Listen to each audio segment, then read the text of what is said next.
বাংলাদেশি শিক্ষার্থীদের 2025-26 শিক্ষাবর্ষে bachelor speciality degree, masters, residency প্রশিক্ষণ ও পিএইচডি কোর্সে 124টি বৃত্তি দেবে রাশিয়া।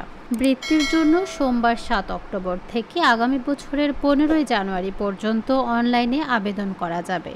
আবেদন করার আগে সকল শিক্ষাগত যোগ্যতার সনদপত্র ও মার্কশিট, ট্রান্সক্রিপ্টের মূল এবং ফটোকপি অবশ্যই বাংলাদেশ পররাষ্ট্র মন্ত্রণালয় থেকে সত্যায়িত থাকতে হবে এবং পাসপোর্ট অবশ্যই 2025 সালের সেপ্টেম্বর মাস থেকে পরবর্তী 18 মাসের বেশি মেয়াদ থাকতে হবে।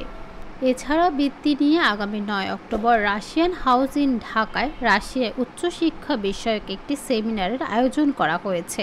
বৃত্তি নিয়ে বিস্তারিত জানতে চাইলে শিক্ষার্থীরা সেখানে অংশ নিতে পারবে।